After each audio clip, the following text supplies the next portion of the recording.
Tabi kayo. Tabi. Kailangan naming madala agad sa emergency room ang pasyenteng ito, sigaw ng isang lalaki habang mabilis na tinutulak ang stretcher kung saan nakahiga ang isang lalaking duguan. Ang dugo ay bumaha sa kanyang damit, at sa kaliwang dibdib nito ay nakabaon pa ang isang punyal, kumikislap sa ilalim ng liwanag ng ospital. Anong vital signs niya? Tanong ni Sofia, na agad lumapit sa pasyente. Ang kanyang boses ay puno ng awtoridad ngunit may halong pag-aalala, habang ang kanyang mga mata ay mabilis na sinuri ang kondisyon ng biktima. Halos wala na siyang pulso, pero lumalaban pa rin, sagot ng lalaki, na tila hindi sanay sa ganitong sitwasyon ngunit pilit na nagpapakatatag. Napatingin si Sofia sa lalaki, ang kanyang mga mata ay tila nagtatanong. Hindi ka ba paramedic? Tanong niya, bahagyang nagtataka. Umiling ang lalaki at sumagot, hindi ako. Detective Ethan Clinton ako. May usapan kami ng biktima na magkikita, pero pagdating ko sa lobby ng building ng kumpanya niya, nakita ko na siyang duguan at sinaksak. Sige, ilagay niyo na siya sa bed, utos ni Sofia. Ang boses niya ay mas matatag ngayon. Tumalikod siya at tumawag sa isang nurse, Ella, nasaan ang naka-in-charge dito? Si Dr. Santiago po, tinawagan na namin, mabilis na sagot ng nurse habang patuloy na sinusuri ang pasyente. Doktora, malala ba ang kondisyon niya? Tanong ni Ethan, ang boses nito'y puno ng kaba. Oo, malala, pero hindi ka makakatulong dito. Mas mabuti pang maghintay ka sa waiting area. At kung may alam kang kamag-anak ng pasyente, tawagan mo na sila para makuha ang consent para sa operasyon. Sa ganitong sitwasyon, hindi pwedeng maghintay, paliwanag ni Sofia, ang boses niya ay malamig ngunit puno ng profesionalismo. Sige, gagawin ko. Pero doktora, hihingan kita ng statement mamaya, sagot ng detective, bahagyang nag-aalala. Okay, kung gusto mo, mag-date pa tayo pagkatapos. Pero ngayon, tumabi ka na muna. Trabaho ko muna bago trabaho mo. Okay, sagot ni Sofia, na may ngiti sa labi ngunit may halong sarcasmo. Hindi tuloy malaman ni Ethan kung nagbibiro ba siya o nagagalit. Napailing na lang siya at tumalikod, diretso sa waiting area. Samantala, si Sofia ay binalingan ng mga nurse. Okay, ihanda na ang operasyon. Mukhang may mga natama ang ugat at internal organs. Hintayin natin ang permiso ng pamilya. Maiwan ko na muna kayo, sabi niya bago lumabas ng silid. Ngunit bago pa siya makalayo, may humila sa kanya. Dr. Sofia, nandito ka na naman sa Talaga bang gusto mong mapag-alitan ulit? Tanong ng head nurse na si Clara, ang mga mata nito'y puno ng pag-aalala. Hayaan mo na, Clara.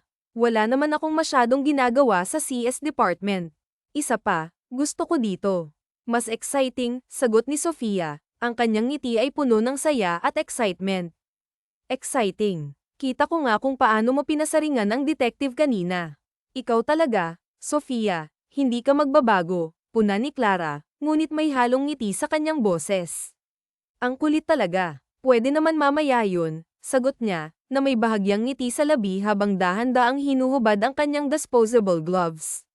Tumigil siya saglit, ngumisi, at napatingin sa direksyon ng pulis na nakaupo sa labas ng mukhang nag-aabang ng balita. Hindi man emergency specialist si Sofia, ngunit tila may kakaibang kislap sa kanyang mga mata tuwing may emergency cases.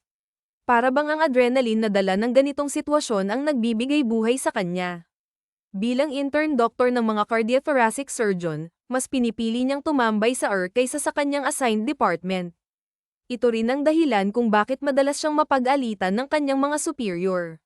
Ngunit sa kabila ng mga sermon, hindi niya magawang iwan ang dito niya nararamdaman ang tunay na aksyon. Nako, Doc, nagkataong nasa ibang operation si Dr. Santiago. Walang ibang available na doktor dito ngayon, sabi ng nurse, na halatang kinakabahan habang sinasabi ito. Ha, paano na ngayon? Tanong ni Sofia. Ang kaba ay unti-unting lumilitaw sa kanyang boses. Alam niyang kailangang maoperahan agad ang pasyente, malala na ang lagay nito. Ang tama ng punyal ay halos umabot na sa puso, ilang sentimetro na lang ang layo. Kapag nagtagal pa, baka tuluyang madamay ang puso niya, dagdag ng nurse, na tila mas lalo pang nagpabigat sa sitwasyon. Yun na nga ang problema. Ako lang at isa pang intern doctor ang nandito ngayon, sabat ng isa pang nurse. Nasa mahalagang meeting ang mga specialist natin, at si Dr. Santiago, hindi pa rin namin mahanap. Siya dapat ang naka-duty ngayon. Anong gagawin natin, Clara? Tanong niya sa head nurse, na mukhang mas composed pero halatang iniisip din ang bigat ng sitwasyon. Ano pa nga ba? Tatawag ako sa ibang department. Pero kung wala talagang available, tayo na lang ang gagawa nito, sagot ni Clara, na may halong determinasyon sa kanyang boses. Tapos, yung isang intern na lang ang magbabantay sa ibang pasyente. Sige, ihahanda ko ang sarili ko, sagot ni Sofia, na pilit pinapalakas ang loob. Wait, Clara, nakapag-assist ka na ba kahit papaano? Oo naman. Pero hindi pa ako naging head ng operation. Ito rin ang magiging first time ko, sagot niya nang may bahagyang ngiti, kahit halata ang kaba. Kung may mangyari sa kanyang masama, masisisi ka. Kaya mo bang panag-utan ang pasyente bilang doktor? Seryosong tanong ni Clara, na tila sinusukat ang kanyang determinasyon. Tumayo si Sofia, ang kanyang mga mata ay puno ng tapang. Handa akong pasanin ang bigat ng responsibilidad. Ang mahalaga, mailigtas natin ang buhay niya. Sige, maghanda ka na, sagot ni Clara, sabay utos sa iba pang nurse na ihanda ang operating room. Makalipas ang ilang minuto, naroon na sila sa operating room. Ang paligid ay puno ng tensyon, ngunit si Sofia ay tahimik na nag-concentrate. Alam niya ang bigat ng responsibilidad na nakaatang sa kanya, ngunit hindi siya nagpatinag. Sa kabila ng kaba, ginawa niya ang lahat ng kanyang makakaya. 3 oras ang lumipas. Sa wakas, natapos ang operasyon. Pagod ngunit masaya, ngumiti si Sofia habang sinasabi sa team, successful ang operation. Salamat sa tulong niyo. Ang tagumpay na iyon ay hindi lamang para sa pasyente, kundi para rin kay Sofia. Sa unang pagkakataon, napatunayan niya sa sarili na kaya niyang humarap sa kahit anong hamon, basta't ang buhay ng iba ang nakasalalay. Good job, Dr. Sofia. Ngayon, mas lalo na akong bilib sa'yo sa palagi mong pagbisita sa Alam mo naman, madalas maging busy ang head surgeon natin. Kaya't mas mainam na may mga intern na tulad mo, malakas ang loob at may angking galing, sabi ni Clara, habang nakangiti at bahagyang tinapak ang balikat ni Sofia. Salamat, sagot ni Sofia, ngunit sa pagmamadali niyang abutin ang clipboard, natabig niya ang tray ng mga gamit. Bumagsak ito sa sahig na lumikha ng malakas na ingay, dahilan para mapatingin ang lahat. Hay nako, Doc, mukhang hindi mo pa rin maiiwasan ang mga lapses in movement, biro ni Clara, sabay tawa.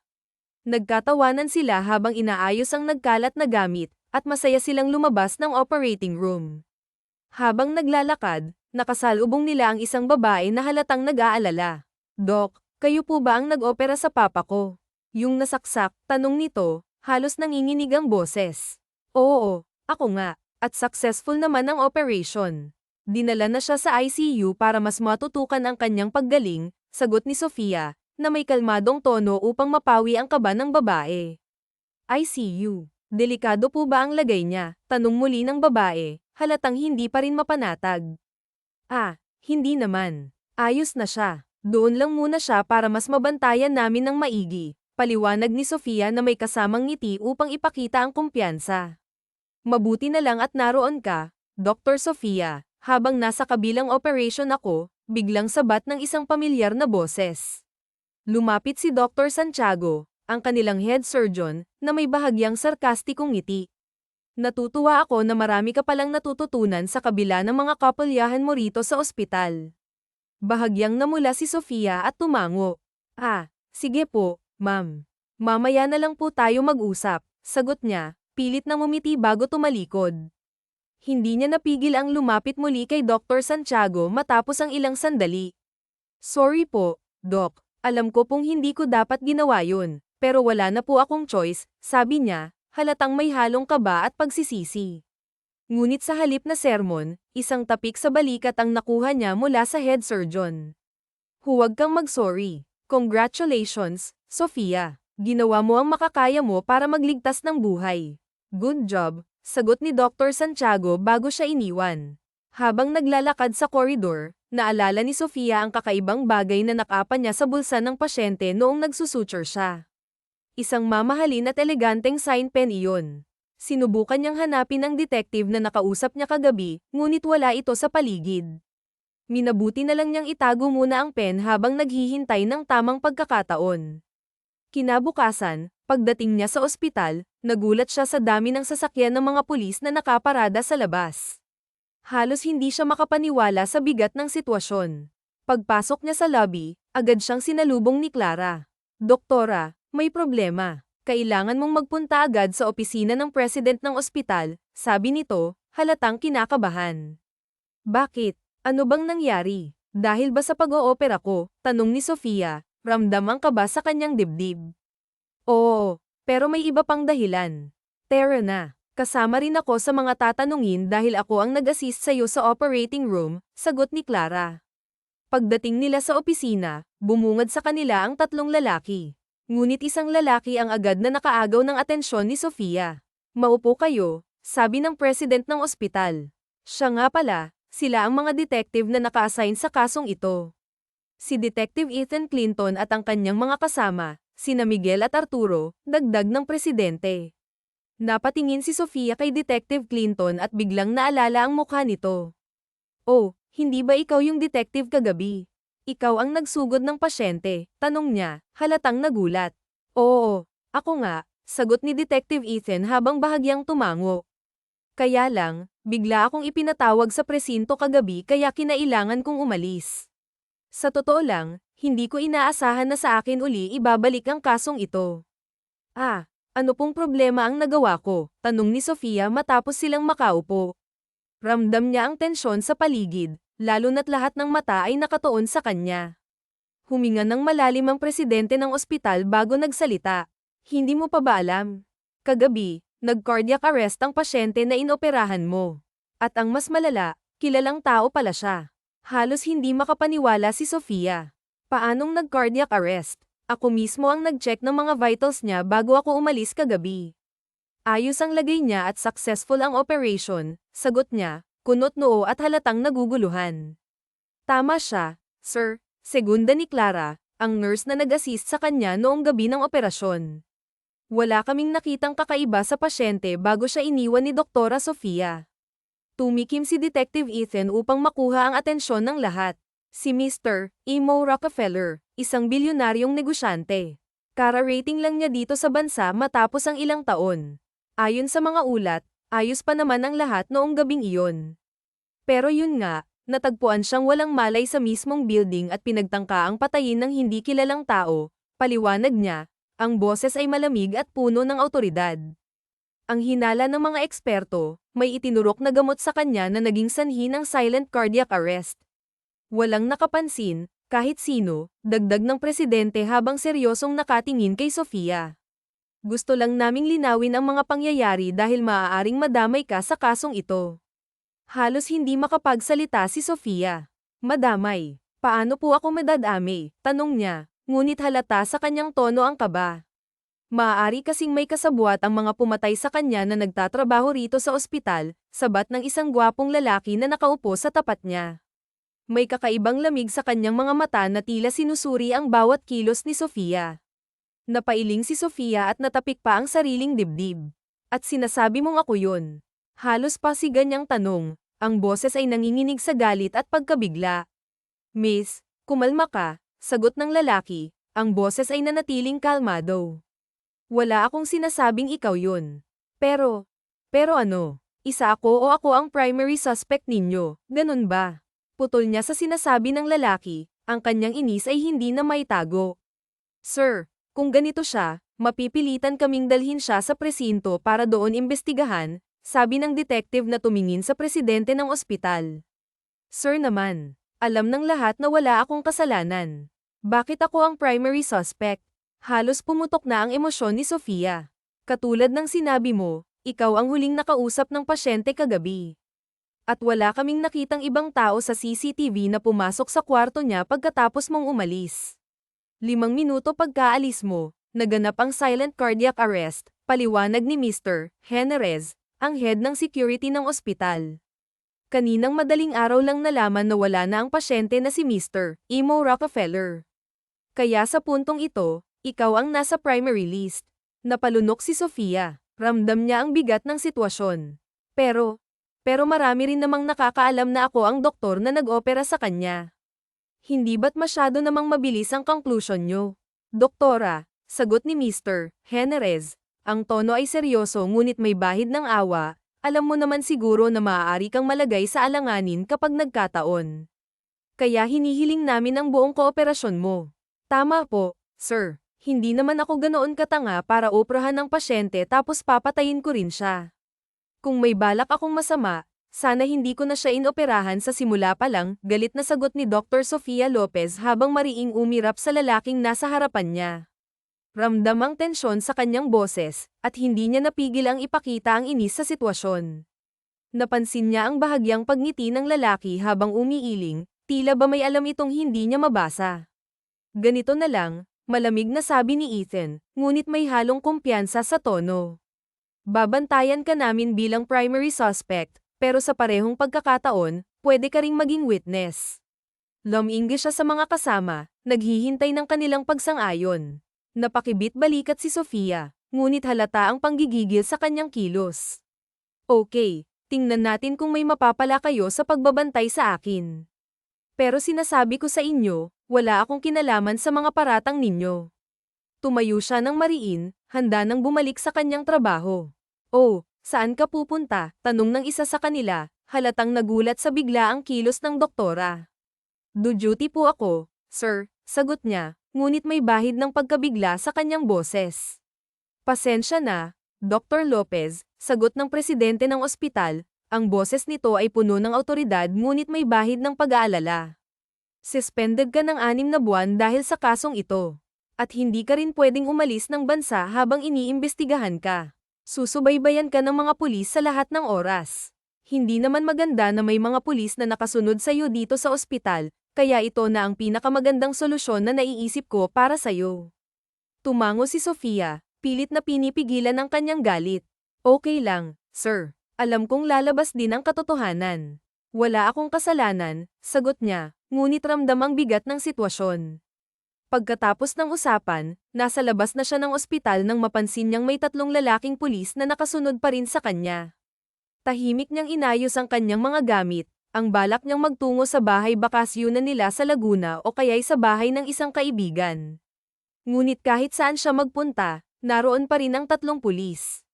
Ano, hanggang saan niyo ako susundan? Wala ba kayong ibang trabaho kundi ang bantayan ako? Tanong niya nang may halong iritasyon. Ang kanyang mga mata ay nagliliyab sa galit.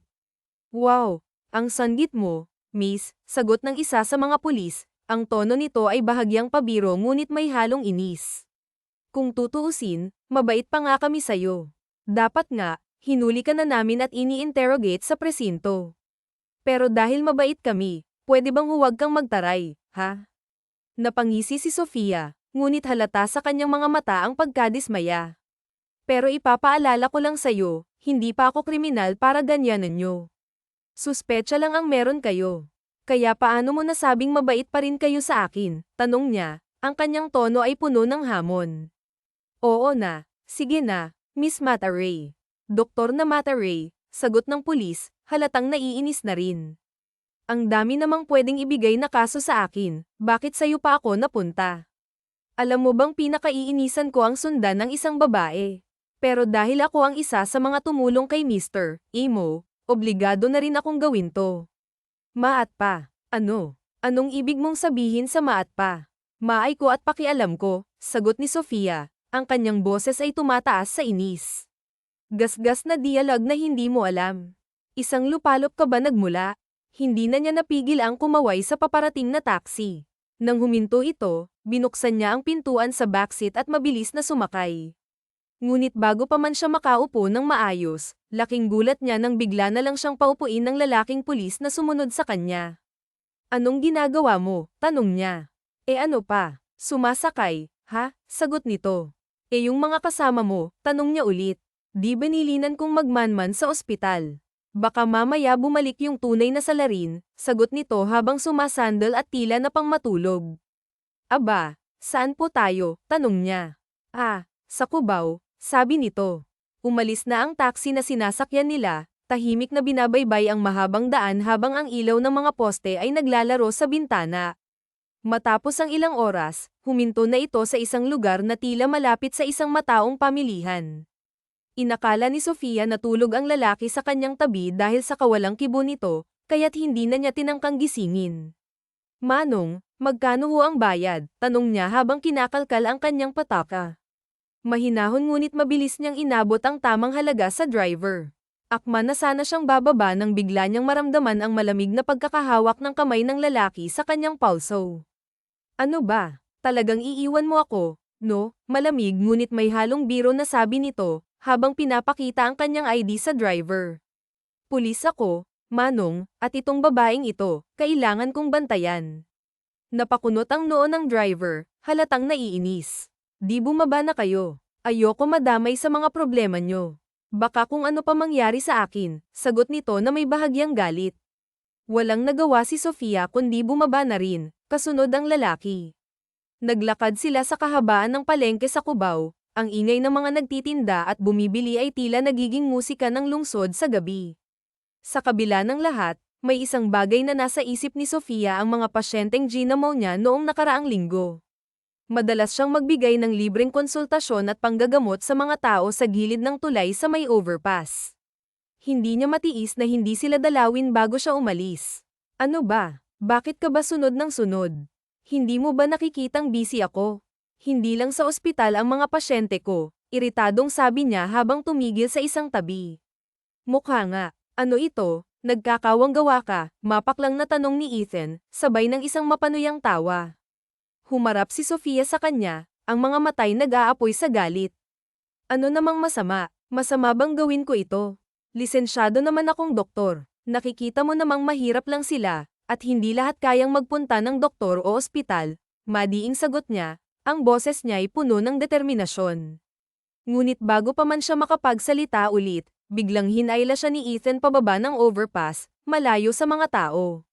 Napansin pala ng binata na may mga kalalakihang tila sumusunod sa kanila. Tara na, bilisan mo kung ayaw mong mapahamak ang inosenteng tao. Bilis, madiin nitong sabi habang hinihila siya. Wala nang nagawa si Sofia kundi sumunod, halos habulin ang kanyang hininga dahil sa pagmamadali. Sandali lang naman, ba't kailangan nating tumakbo ng mabilis?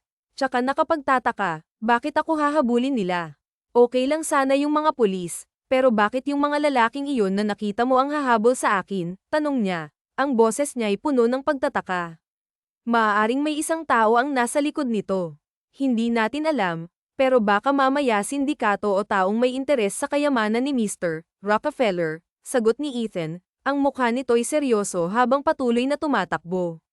Biglang may naalala si Sofia ang kakaibang ballpen na nakita niya sa katawan ng pasyente. Oo, baka yung ballpen. Para kasing hindi ordinaryong ballpen yun.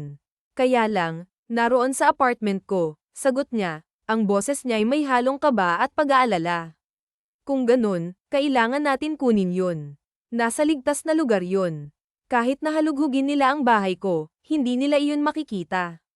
Huwag kang mag-alala, mas okay na ako na lang ang habulin nila para mapangalagaan iyon.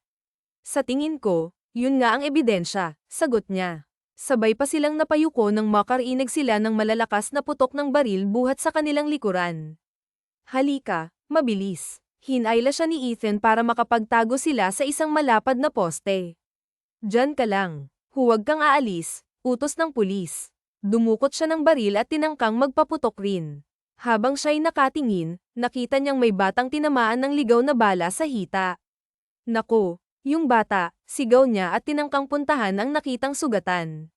Ngunit mabilis na nahila ng lalaki ang kamay niya at tinangay siya palayo sa lugar na iyon. Ano ba? Yung bata, kailangan yung gamutin, sigaw niya. Pero mahigpit ang pagkahawak sa kanya ni Ethan. Wala na tayong oras. Kapag nilapitan mo yun, maaaring mabaril ka at mamatay, sabi ng lalaki. Naiintindihan mo ba ang mga sinasabi mo? Isa akong doktor at tungkulin ko ang gumamot ng mga nangangailangan, sagot niya. Nagkataong may naparang taxi at huminto dahil sa kaguluhan. Agad na binuksan ni Ethan ang pintuan noon at pinasakay siya. Lumigid siya sa kabila at pinababa ang driver. Baba, pulis ako. Hanapin mo sa presinto itong taxi mo, bilin ni Ethan sa driver. Mabilis na nitong pinaandar ang makina hanggang sa makaalis na sila sa lugar na iyon. Nakita mo na, ikaw ang hinahabol nila, at natitiyak kong may hinahanap sila sa'yo. At sa tingin ko, yun na nga yung bagay na yun, sabi niya. Maya-maya, nanlaki ang mga mata niya nang makita niyang may tama ng bala ang balikat ng binata. Oh my gosh, may tama ka. Okay ka lang ba? Itigil mo muna kaya ang sasakyan, mungkahi niya habang naghahanap ng kung anong bagay sa bag niya. Hindi na, malayo pa. Toto sa bituka, sagot nito. Natahimik siya habang pinagmamasdan ang binata. Nakadama siya ng awa sa hindi niya malamang dahilan. Sa halip na mas mataranta, naghanap siya ng anumang bagay sa bag niya at nakakita siya ng alkohol. So, pero gagawin ko, pagpapalam niya bago ibinuhos sa sugat ng binata ang alkohol. Ano yung nilagay mo? Ang hapdi, sigaw ng pulis. Ang hina mo naman pala. Para alkohol lang makasigaw ka. Kala mo tinutuli ka na, Ryan, bulalas niya. Ikaw kaya ang barilin ko, tapos buhusan ko ng alkohol yung sugat mo. Di ka ba hihiyo? Tsaka alam mo yung tuli. Nakakita ka na ba ng tinutuli? Mangyak-ngiyak na tanong ng lalaki. Oo, ilang beses na. Pero puro bata pa. Kaya di ko alam ang itsura ng matandang tinutuli. Ikaw, kung makasigaw, mas matapang pa yung mga batang tinutuli Seremonya, sagot niya. Oh, ayan na. Huminto na ang pagdudugo. Kailangan nating matanggal ang bala sa loob ng braso mo. Kung hindi, delikado. Oo, pero kailangan muna nating makalayo sa lugar na ito. Baka mamaya mahabol pa nila tayo, sagot ng binata. Lumingon muna siya sa bandang likuran. Mukhang nakalayo na tayo. Baka hindi na nila tayo makita, sagot niya sa binata habang tinitingnan kung may humahabol pa sa kanila. Hoy, tayo pwedeng magpakasal. Umayos ka na muna ng upo. Subukan mong magtago, Ryan, sa ilalim. Okay, utos nito. Binilisan pa ang pagmamaneho. Nakarating sila sa isang subdivision, pero hindi niya alam kung ano at kung saan iyon. Pumasok sila roon, at nakita niya pang sumaludo kay Ethan ang mga gwardiya. Hanggang narating nila ang isang mansyon. Tahimik ang buong paligid ng mansyon na may malaking bakuran. Hindi niya akalaing may ganoong kalaking bahay. Sa'yo bang mansyon na to? Nauutal niyang tanong. Oo, akin. Ako ang may-ari, tipid na sagot nito sa kanya.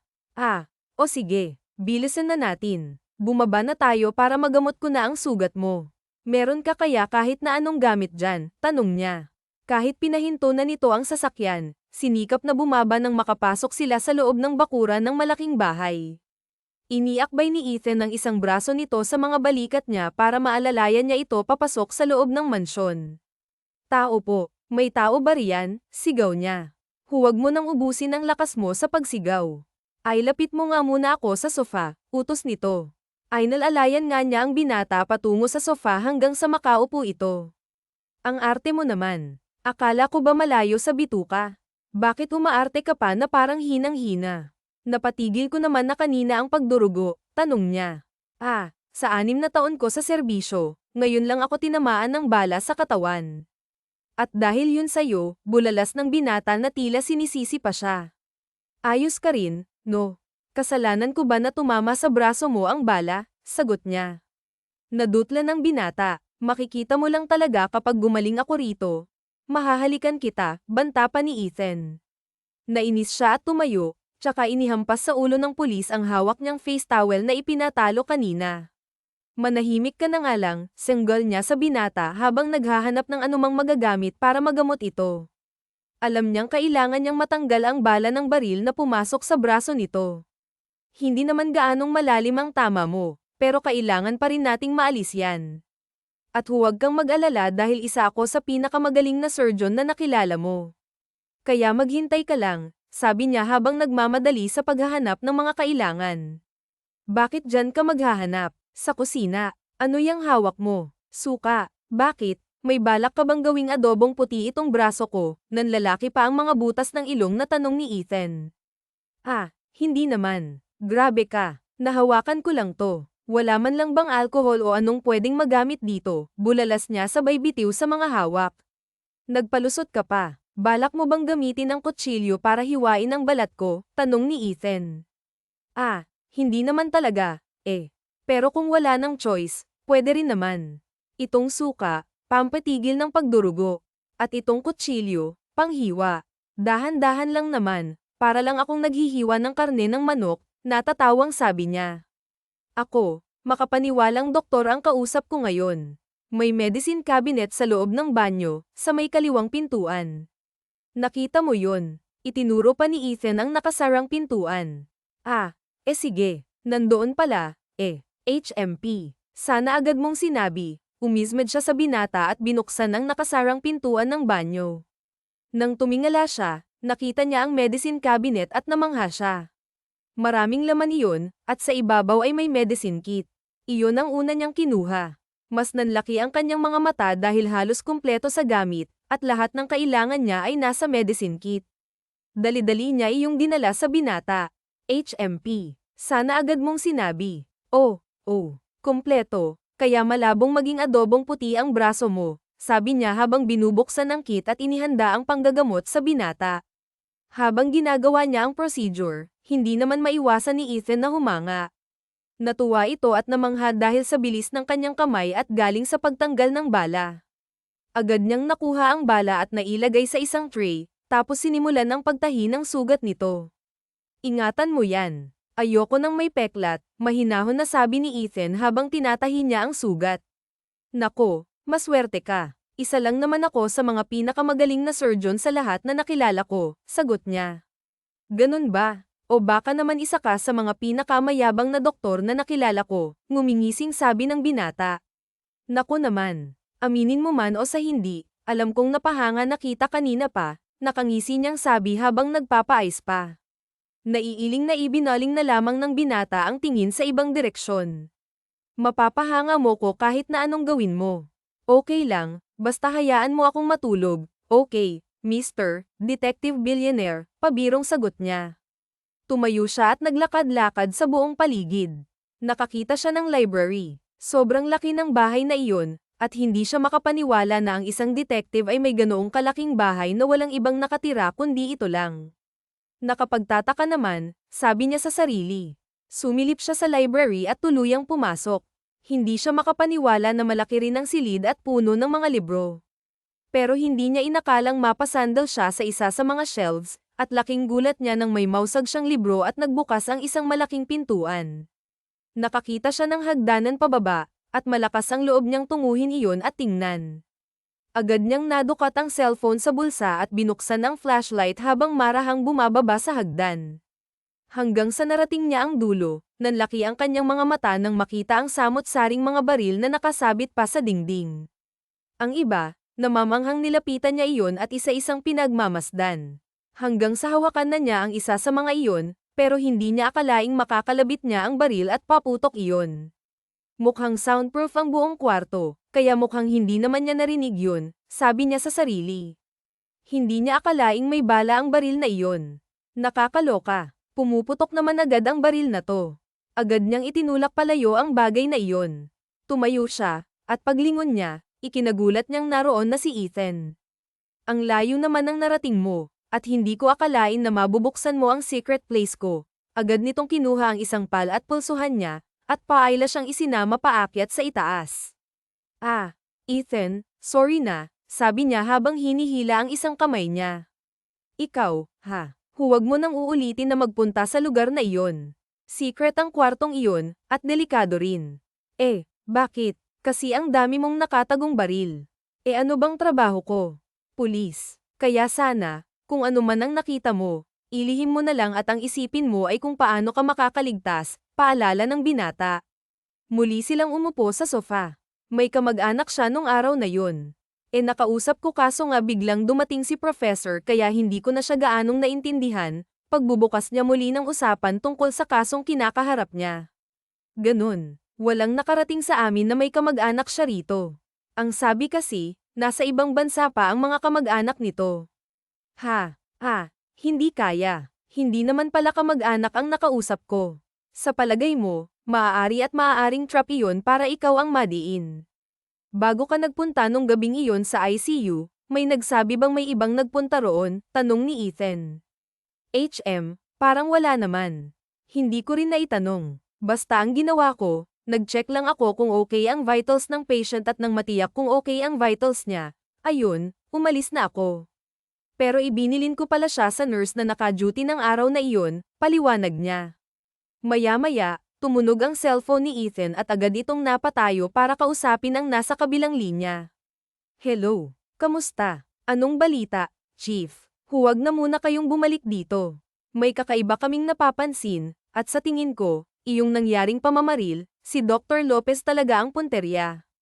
Naisip namin na kainahinala ang kilos ng isang doktor dito, at may tao rito na kainahinala, sagot pa ng tauhan ni Ethan. Sige, salamat. Pagbutihin ninyo ang pagmamatsyag at pag-iimbestiga, sabi ni Ethan. Nakatitig lamang siya sa binata habang hinihintay na matapos ang pakikipag-usap nito sa kasama.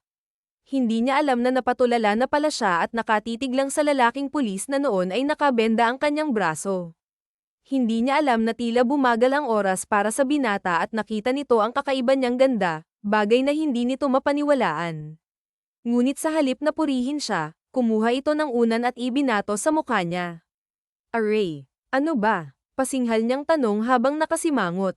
Ang pangit mo kasi. Ang mabuti pa, magluto ka para makakain na tayo, sabi nito habang umuupo sa sofa. Alam niyang nag-iisip din itong mabuti tungkol sa kaso, kaya sinunod na lamang niya. Pasalamat ka, sugatan ka, pabiro niyang sagot. Kinabukasan, nang magising siya, tahimik ang paligid. Inakala niyang umalis na si Ethan, kaya paikot-ikot siya sa sala hanggang maalala ang secret place na may napakaraming baril. Sinadya niyang puntahan iyon at marahang itinulak ang pinto. Habang bumababa ng hagdan, doon niya narinig ang malalakas na putok.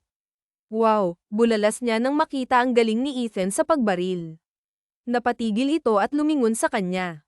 Ang galing mo. Soundproof talaga ang silid, tanong niya. Naisip ko noon na maging pulis pero nauwi ako sa pagiging doktor. Bakit hindi mo tinuloy? Tanong ni Ethan habang nilalagyan ng bala ang baril. Family of doctors kami, kaya ayaw nila.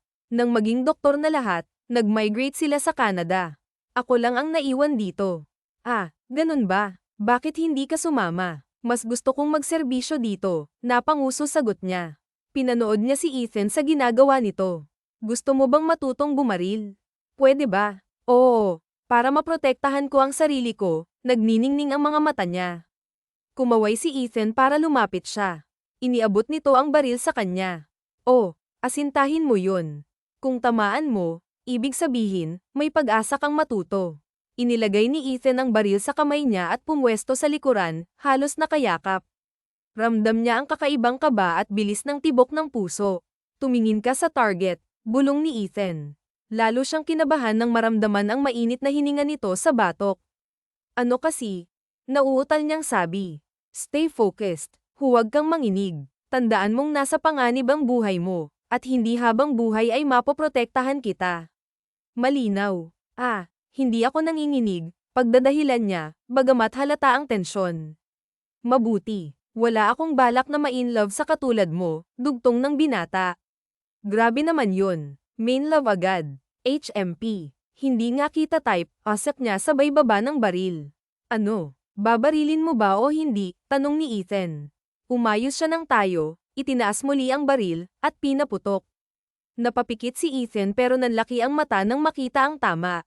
Bullseye. Napanganga ito at lumapit sa target. Paano mo nagawa yun? Marunong kang bumaril. Halos di makapaniwalang tanong ni Ethan. Napangiti ang dalaga. Dati akong inspector ng RCMP. Napakamot si Ethan. RCMP. Sa Canada. RCMP. Niloloko mo ba ako? Natatawang tanong ni Ethan. Hindi. Nagpa-practice lang akong bumaril. Kita mo naman, hindi ako tinamaan ng bala. Sagot ni Sofia habang naiiling si Ethan at natatawa. Maraming dokumento ang kailangan bago ka matutong bumaril, sabi ni Ethan. Okay. Ayaw mong maniwala. Sige, hanggang kailan ako mananatili rito? Naiinip na kasi ako. Hanggat walang lead kung sino ang humahabol sa'yo. Fine. Masaya rin naman kasama ang makisig na binata dito, pabirong sabi ni Sofia. Tigilan mo yang pantasya mo. Mag-ayos ka na, isasama kita sa malayong probinsya habang inaayos pa ang kaso, madiing sagot ni Ethan. Saan naman yan? Doon na naman ba sa walang tao? Tanong ni Sofia. May tao roon. Mas mabuti nang may kasama. Baka kung ano pang magawa ko pag tayo lang, matipid na sagot ng binata. Nagtaka si Sofia. Ano naman kaya yun, bulong niya sa sarili.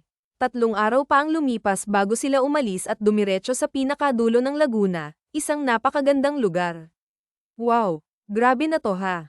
Sulit na sulit ang suspension ko. Kung saan-saan ako nakakarating, masaya niyang sabi habang inaayos ang gamit. Okay na ba yang gamit mo? Tanong ni Ethan sabay higa sa kama. Napatingin si Sofia. Teka, ba't ka nakahiga dyan? Usisa niya. Gusto ko nang magpahinga. Ang haba ng biyahe natin. Matutulog na ako, sagot ni Ethan at tumagilid pa. Hoy, bakit ka nga nandito? Tanong ulit ni Sofia. Isang kwarto lang ang kinuha ko para di mahalata ng humahabol sa atin. Sinabi ko ring bagong kasal tayo, kaya huwag ka nang maarte, madiin na paliwanag ni Ethan. Ano? Ba't mo naman sinabi yun? Inis niyang tanong sa sarili. Ikaw umamin ka nga, type mo ako no? Tanong ni Sofia ng pabiro. Biglang dinamba siya ni Ethan at iniihiga sa kama. Sa isang iglap, kapatong na ito sa kanya. Kung sasabihin kong oo, mareklamo ka. Pero kung ayaw mo, di ko ugaling mamilit. Klaro, sabi ni Ethan. Sorry na, hindi kita dapat pinaghinalaan. Hindi nga kita masyadong kilala, sagot ni Sofia habang umiwas ng tingin. Nagulat siya nang bigla siyang halikan ng binata. Pagkatapos, mabilis na bumalik ito sa pagkakahiga. Matutulog na ako. Huwag kang lalayo, sabi ni Ethan. Bahala ka, mahinang sanggal ni Sofia habang hawak ang labi niya. Ang kapal, manghahalik tapos matutulog. Naiinis siyang naglakad sa gilid ng kwarto. Iisa lang ang kama kaya lalong nainis si Sofia. Lokong pulis na to. Isa lang ang kwarto, magnanakaw pa ng halik. Didimanda talaga kita, bulong niya sa sarili. Paglabas niya sa veranda, may hagdan pala pababa sa ilog na may falls. Namangha siya sa asul na tubig at bumabagsak na talon. Wow! Overlookang pala rito, bulalas niya. 3:00 pa lamang ng hapon at halos walang ibang bisita. Maliligo ako, tahimik niyang sabi habang naghubad ng damit. Naiwan na lang siya ng bra at panty bago lamusong sa tubig. Samantala, nagising pala si Ethan at hinanap siya. Nang makita, naisip niyang baka nasa ilog ito. Bigla itong tumalon sa tubig nang mapansing matagal nang nakalubog si Sofia. Anong ginagawa mo? Sigaw ni Sofia nang hawakan ni Ethan ang bewang niya at iangat siya. Niligtas kita, sanggal ni Ethan. Baka binobobo mo lang ako o tiyay na tsansingan, banat ni Sofia habang pinaghahampas ang dibdib ng binata. Itigil mo nga, kung hindi, ganting sigaw ni Ethan. Bigla itong lumapit, sinapo ang batok ni Sofia, at hinalikan siya. Halos di makagalaw ang dalaga. Natupok ang lamig ng tubig ng init ng halik ni Ethan. Nang umahan sila, nanginginig pa si Sofia sa lamig. Pero mas ramdam niya ang init ng mga labi ng pulis kaysa ginaw. Ayos ka lang. First time mo bang nahalikan? Malambing na sabi ni Ethan. Bigla ka namang naging sweet. Ikaw yata ang first time, asap ni Sofia, bahagyang nahihiya. Pulis ako. Oh, ano ngayon? Doktor ako, sagot ni Sofia. Tsaka na yan. Baka isang gabi, biyakin mo ulo ko o tanggalan mo ako ng bituka. Tatawa-tawang biro ni Ethan. Pasalamat ka kung yun lang ang gawin ko. Paano kung alaga mo ang alisin ko? Agad na pahawak si Ethan sa ibaba. Magbiro ka na sa lahat, huwag lang dyan. Baka magsisi ka, tudyo pa nito. Tama na yan. Magbibihis na ako. Mauna na ako sa banyo, ani Sofia at pumasok sa CR. Mahina siyang napasigaw sa tuwa at dinaywasang sumayaw. Maya-maya, kumatok si Ethan. Matagal ka pa, nilalamig na ako. Baka gusto mong sabay tayo, biro ni Ethan. Binuksan ni Sofia ang pinto. Nakaroba na ako. Tapos na ako. Sige, ikaw naman. Tatawag din ako para magpahatid ng pagkain, sabi niya. Tumango lang si Ethan. Hindi alam ni Sofia na natunton na ng mga kalabang humahanap sa kanya ang lugar nila nang tumawag siya. Sila ang gustong pumatay dahil nasa kanya pa ang ballpen na hinahanap nila. Gabi na at hindi siya dalawin ng antok. Hinanap ng mga mata niya si Ethan. Nakita niya ito sa veranda, nakatanaw sa ilog kung saan sila naligo. May hawak itong 2 tasa ng chamomile tea. Magtiyak ka na muna, sabi niya sabay abot ng hawak niyang tea. Inamoy ni Ethan ang inumin. Huwag mo na akong gayumahin. Nahulog na nga ako sa'yo, biro ni Ethan. Gayuma, hindi kaya. Alam mo, madali lang talaga akong mahalin. Lahat ng mga lalaking nakakasama ko, nagkakagusto sa akin. Hindi sa pagmamayabang ha, sagot ni Sofia. Oo nga kaya tuloy parang ayoko nang may makakasama ka pang iba kasi akin ka na mula ngayon, sagot nito. Tapos, tiningnan siya ng malagkit, iyong tingin na kulang na lang ay langgaman siya. Ah, anong ibig mong sabihin? Inaaya mo ba akong maging girlfriend mo? Tanong niya. Hindi, inaaya kitang maging asawa ko. Sa panahon ngayon, wala na akong balak makipag-short relationship. Ang gusto ko, forever relationship na, ikaw at ako, tayong dalawa. Pwede ba yun? Tanong ng binata. Napatingin siya sa mga mata ng binata at hindi niya maunawaan ang mainit na pakiramdam na tila ba'y kuryente na humihila sa kanila para paglapitin ang kanilang mga labi. Nayakap siya nito ng mahigpit, at sa isang iglap, dama niya na hindi na siya nag-iisa. Habang dumadaan ang mga araw na magkasama sila, mas lalo nilang nakilala ang isa't isa. Doon na rin ipinagtapat ng binata ang tunay nitong pagkatao. Bilyonaryo ang parents ko. Gusto nilang manahin ko ang lahat ng mga negosyo nila, tapos pamahalaan ko. Kaya lang, pakiramdam ko, wala akong dahilan para lamagay sa mapayapang buhay. Pakiramdam ko, boring ang buhay ko kung uupo lang ako sa harap ng lamesa at pipirma ng mga papeles. Gusto ko kasi ng adventure, sabi nito habang magkayakap sila na nakatingin sa magandang tanawin. Ngayon, kilala mo na ako. Gusto mo bang lamagay na sa tahimik at iwan ang pagiging pulis? Gusto mo bang maging isang negosyante at mabuhay ng payapa kasama ako? Tanong niya, umaasang magbibigay ito ng sagot na gusto ng puso niya. Hindi ko pa masasagot sa ngayon, Sofia. Pero ang alam ko, mahal na mahal kita at ayoko nang mahiwalay sa'yo. Pero yun nga, ang pagiging pulis ko, kaakibat ng buhay ko. Ginasto kong maglingkod sa bayan sa pamamagitan nito. Tatanggapin mo pa rin ba ako kahit na hindi ko buong maibigay ang oras ko sa'yo? Oo, pareho lang tayo. Ang pagiging pulis mo ay inuuna rin ang kapakanan ng mga tao. Kaya pareho lang tayo. Nauunawaan kita, at higit sa lahat, mahal kita. Kaya handa akong tanggapin ka, sabi niya. Tapos noon, nagyakap na lamang sila at ine-enjoy ang magandang tanawin sa buong lugar. Ikatlong linggo na nila sa resort na iyon nang makatanggap sila ng tawag mula sa Maynila. Yes, Arturo. Kamusta na ang lagay ng kaso? Tanong niya nang sagutin ang telepono. Chief, kailangan na ninyong bumalik.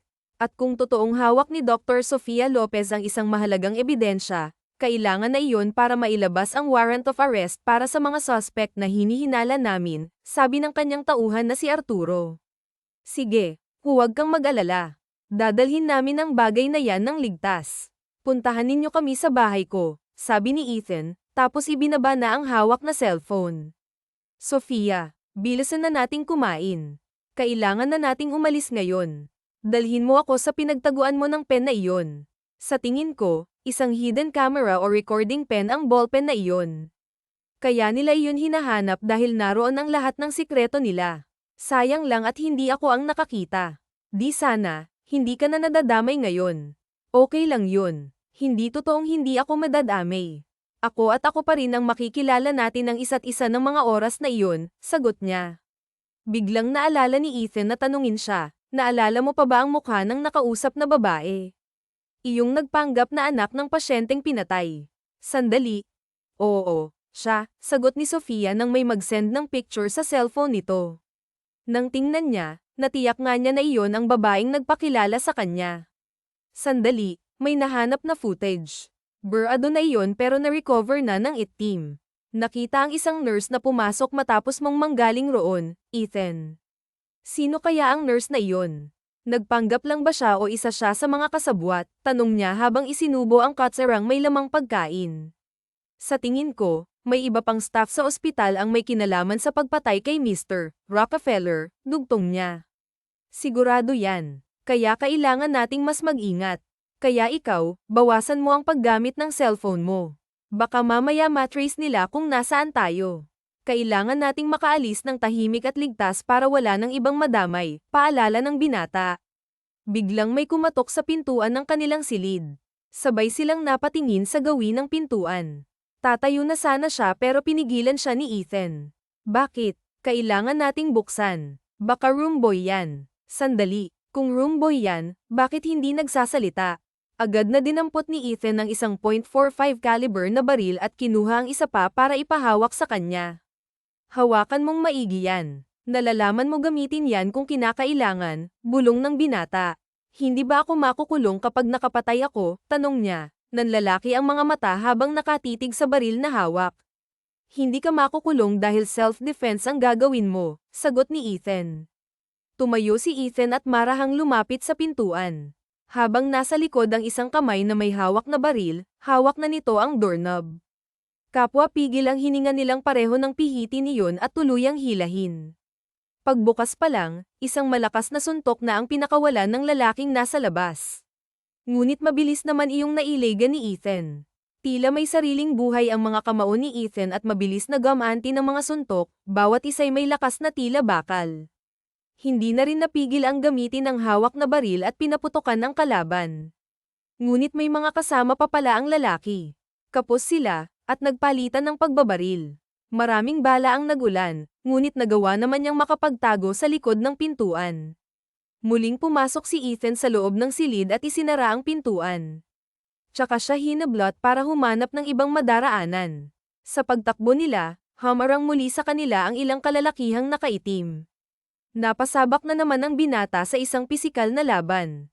Nakita niyang isang suntok ang damapo sa panga ni Ethan, ngunit hindi siya nagpatinag. Sa halip, gamanti si Ethan ng isang malakas na uppercut na nagpatumba sa kalaban.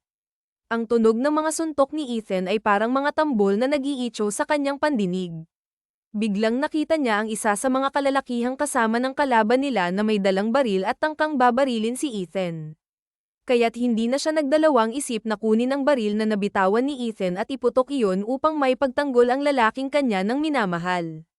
Malakas na putok ng baril ang narinig ng lahat, dahilan para mapatingin sa kanya si Ethan.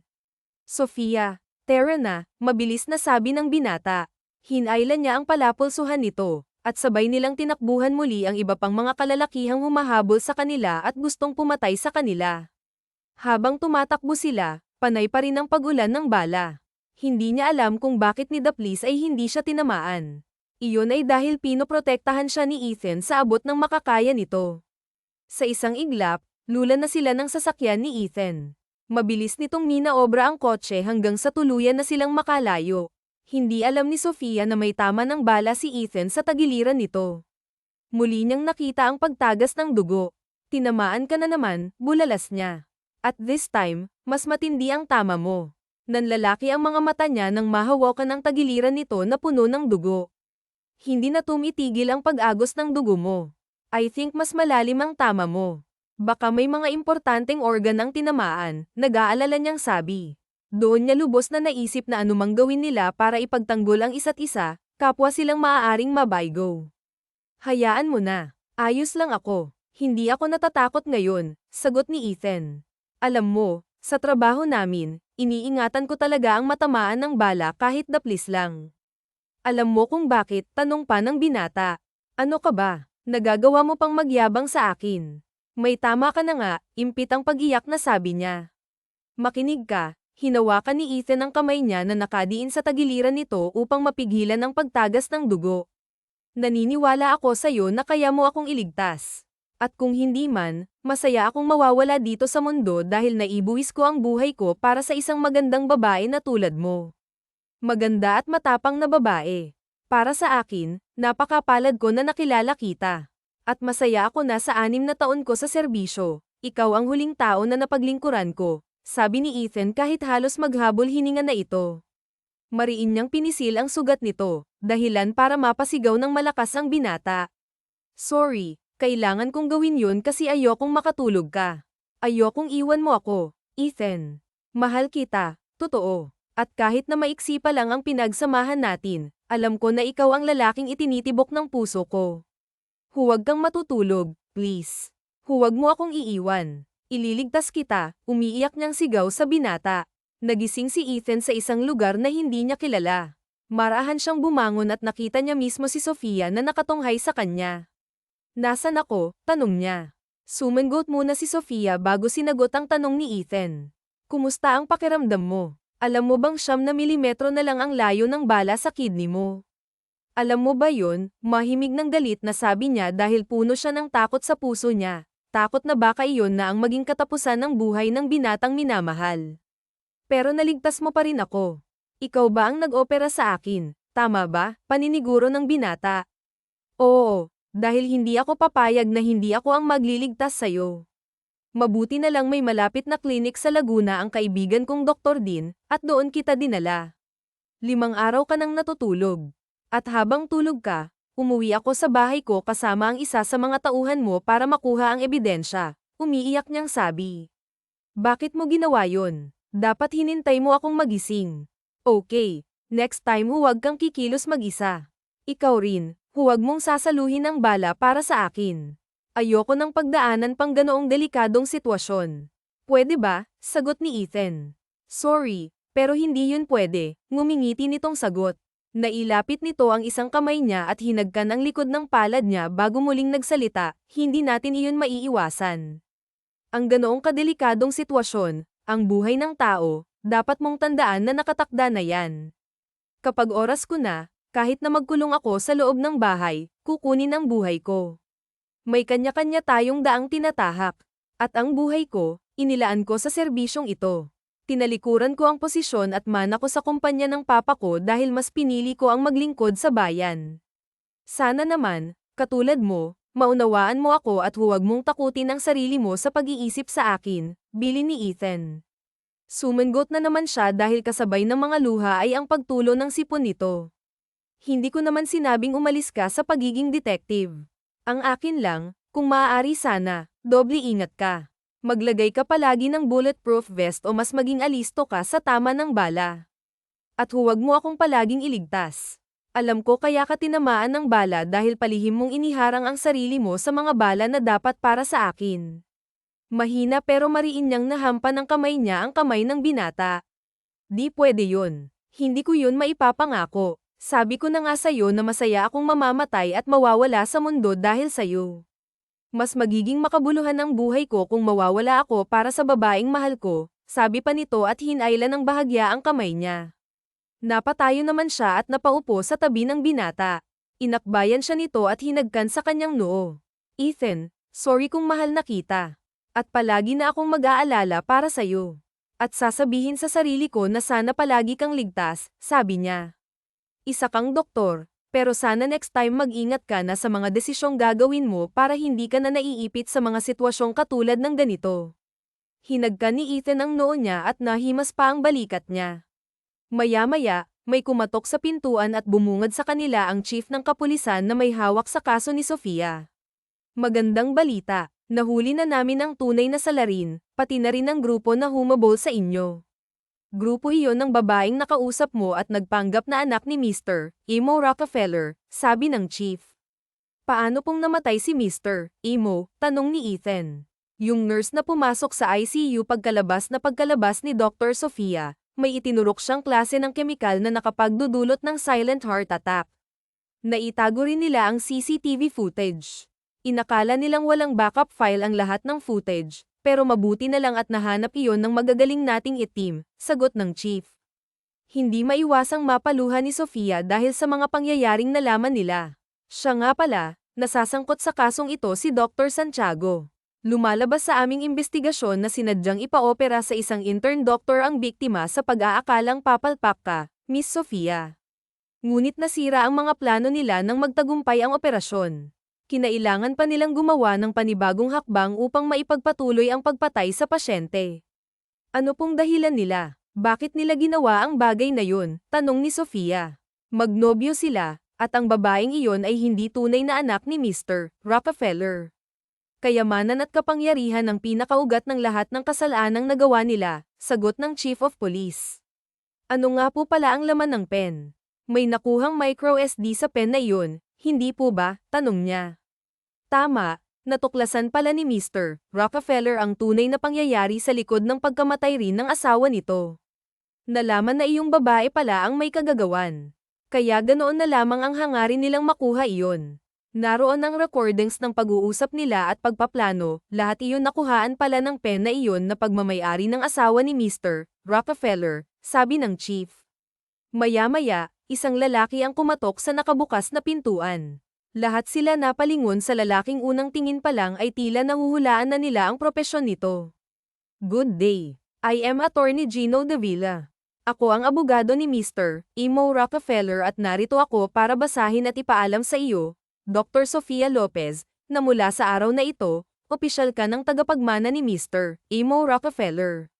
Po, bakit ako? Bakit po sa akin? Nagugulat niyang tanong. May iniwang last will and testament si Mr. Rockefeller, at hindi mo iyon maaaring tanggihan. Ang nakalagay rito, kung sino man ang taong makakapagtago at makakapagbigay ng ballpen sa mga pulis bilang ebidensya ang siyang magiging legal na tagapagmana ng lahat ng mga ari-arian na may iwan nilang mag-asawa o ng buong Rockefeller. Kung ganoon, instant billionaire ka na, Dr. Sofia Lopez, natatawang sabi ni Ethan. Hindi na. Hindi ko kailangan ng pera, nagugulat niyang sagot. Hindi mo ito pwedeng tanggihan. Kung hindi mo gagamitin, maghahanap ka na lang ng ibang bagay na maaari mong paglagakan o paggamitan ng pera. Walang ibang pupuntahan ng lahat ng mga ari-arian ni Mr. Rockefeller. Dala ko na rin ang mga dokumento na dapat mong pirmahan, sabi ng abogado. Tama, mas magagamit mo iyan para sa tama kaysa naman mapunta sa mga ganid ang kayamanang pinaghirapan ng mga mabubuting tao. Nalaman naming maraming foundation ang sinusuportahan ng mag-asawang Rockefeller. Umaasa kami na maaalala mo silang lahat. Ikaw na ang bahala, sabi pa ng chief. Matapos sabihin ng abogado ang lahat, nagpaalam na rin ito at naiwan na lang silang tatlo ng chief ng mga kapulisan. Oh, paano? Mauuna na rin ako. Sa mga susunod na araw, maaari ninyong kausapin ang mga salarin sa kulungan. Pero sa ngayon, binigyan ko ng 3 buwang pahinga sa serbisyo si Ethan para naman maasikaso na niya ang babaeng matagal na niyang hinihintay. Panahon na ito para harapin naman niya ang sarili niyang buhay, sabi ng chief. Salamat po sa 3 buwang pahinga, chief. Makakaasa kang babalik ako sa serbisyo matapos ang 3 buwan. Gagawa muna ako ng baby, ngumingiting sabi ni Ethan. Oh, sige na, may iwan ko na kayo, ha? Nagpaalam na ang chief at naiwan sila sa ospital. Makalipas ang 1 buwan, nagpapagaling pa rin si Ethan sa bahay nito. Siya naman ay pinababalik na sa kanyang pagtatrabaho sa ospital. Paano na yan? Dapat bago ka bumalik sa ospital, magpakasal na muna tayo. Hindi ako papayag na matapos ang bakasyon natin nang walang nangyayari sa ating maganda, sabi ni Ethan. Ah, ano? Inaaya mo na akong magpakasal? Oo, inaaya kitang magpakasal. Ayaw mo ba? Siyempre gusto ko, kahit na alam kong habang buhay na akong kakabahan at mag-aalala sa'yo. Yan na yata ang buhay kapag nag-asawa ka ng pulis, sagot niya. Yamakap sa kanya ang binata. Okay lang yun. Hindi ka na nga naghirap sa akin, eh. Di ba? Niligawan mo nga ako. Bigla mo na lang sinabing mahal mo ako, kaya huwag ka nang magreklamo, biro nito sa kanya at niyakap siya ng mahigpit. Dito na ba ako titira sa bahay mo? Tanong niya. Oo naman. Pero kukuha na tayo ng makakasama nating maid.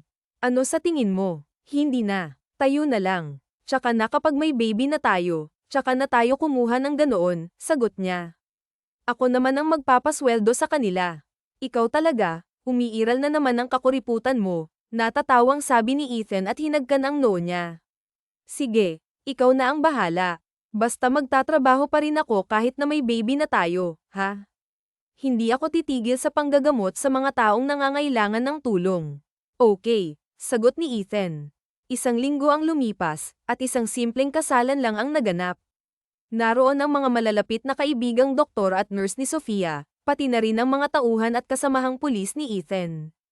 Ang ganda mo, honey, bulong ni Ethan sa kanya habang nakaharap sila sa judge na nagkakasal sa kanila. Ngayon naman, maaari na kayong magbigay ng paunang mensahe bago ninyo isuot ang singsing sa isa't isa, utos ng judge. Habang hawak ni Ethan ang singsing, nagsalita muna ito, tanggapin mo ang singsing na ito, tanda ng aking walang hanggang pagmamahal at pangako na hindi na iibig pang muli sa ibang babae. Dahil para sa akin, ikaw lang ang babaeng pakakasalan ko at iibigin ng totoo. Handa akong saluhin ang bala ng kahit na anong baril, at kahit na kailan, hindi ko pinagsisisihan ang lahat ng ginawa ko mailigtas ka lang. I love you forever. Tapos, isinuot ni Ethan ang singsing sa daliri ni Sofia. Halos maiyak si Sofia dahil sa mga narinig niyang sinabi ng lalaking pinili niyang pakasalan at mahalin habang buhay. Ako si Dr. Sofia Lopez, ay tinatanggap ang lalaking nasa harapan ko bilang aking asawa. Nangangako ako, sa ngalan ng pagiging doktor ko, na si Ethan Clinton lang ang lalaking mamahalin ko at iibigin hanggang sa dulo ng aking buhay. Siya lang ang magiging ama ng lahat ng mga magiging anak namin. I love you, at thankful ako na nakilala kita at dumating ka sa buhay ko. Tapos, marahan din niyang isinuot ang singsing sa daliri ng asawa. Matapos ang isang oras, naikasal na sila. Pagkatapos ng kasal, umalis na sila at naisipang magbalik sa Laguna. Humanap sila ng isang private resort na may hot spring, at doon sila nag-honeymoon. Habang nakababad ang katawan niya sa mainit-init na tubig ng hot spring, nararamdaman niya ang pagre-relax ng kanyang katawan. Natutuwa siya dahil doon, nang biglang lumitaw ang asawa niya mula sa ilalim ng tubig. Palaka, impit niyang sigaw nang makita ang asawa. Grabe ka naman, honey. Ang gwapo kong palaka, palakang kapag hinalikan mo magiging prinsipe, biro ni Ethan. Lumapit ito at yamakap sa bewang niya. Anong feeling mo, ikaw si Frog Prince? Tapos, napaangat ang mukha ng asawa, at sa isang iglap, nagkatitigan sila. Nung nasa ilog tayo, gustong-gusto na kitang angkinin. Kaya lang, pinangunahan ako ng takot. Takot na baka mapahamak lang tayo kapag ginawa ko iyon. Takot na mas mailagay kita sa kapahamakan kaya mailigtas ka, seryosong sabi ni Ethan. Kaya ba ginawa mo ang lahat para magpigil? Salamat, Ethan, sa pagliligtas at sa palaging pag-iisip ng kapakanan ko. Salamat dahil kahit na lalaki ka, hindi ka lalaki lang. Isa kang responsableng lalaki, may paninindigan, at higit sa lahat, mapagmahal sa bayan. Ikaw ang tipo kong lalaki. Alam ko, hindi lang yon dahil sa mga bisig mo ako bumagsak, kundi dahil pinatibok mo ang puso ko. I love you, Ethan Clinton, sabi niya pa. Tapos, hinagkan niya ang mga labi ng asawa. Ginantihan naman iyon ni Ethan at hindi na nagpatumpik-tumpik pa na gawin nila ang kanilang pag-iisa. Kahit pa nakababad sila sa mainit-init na tubig, dama nila ang katawan ng isa't isa at pinagsaluhan ang masayang sandali na iniregalo sa kanila ng may kapal. Alam nila na darating ang panahon na bibiyayaan sila ng anak at magkakaroon ng masayang pamilya. Makalipas ang 5 taon, nagkakaingay na naman sa loob ng Isang babae ang isinugod doon ng asawa niyang pulis dahil malapit na itong manganak. Ethan, ayoko na. Ang hirap pala. Hala. Hindi ko na kaya, sigaw ni Sofia. Sofia naman, honey, lakasan mo ang loob mo para kay baby, sabi ng asawang si Ethan na nooy alalang-alala sa asawa. Tumigil ka nga, Dr. Sofia. Pang-5 baby mo na yan. Halos taon-taon kang nangganganak, hindi ka na nga nakabalik sa pagdodoktor dito sa ospital dahil taon-taon kang buntis. Kaya sana huwag ka nang maingay at tiisin mo na lamang ang sakit, natatawang sabi ni Clara, ang kaibigan niyang head nurse sa ospital. Ah, ganoon ba? This time, totoo na to. Ito na ang last, hindi ba, honey? Tawag pa niya sa asawa na nakakamot ang ulo dahil sa nagaganap sa asawa. Oo, honey. Stop na siguro kapag nakababa na tayo. Pang-5 na yan, pero boy pa rin yan, Siguro tumigil na tayo kasi 5 na sila, sagot ni Ethan. Tapos noon, nagtawanan ang mga kaibigan nila habang ipinapasok naman si Sofia sa delivery room para sa kanyang panganganak sa ika-5 anak na lalaki. Masaya siya kahit hindi na siya nakabalik sa ospital bilang doktor dahil sa pangangalaga sa mga anak niya at pagpapatakbo ng mga foundation na tumutulong sa mga mahihirap sa tulong ng pera ni Mr. Rockefeller. Wakas.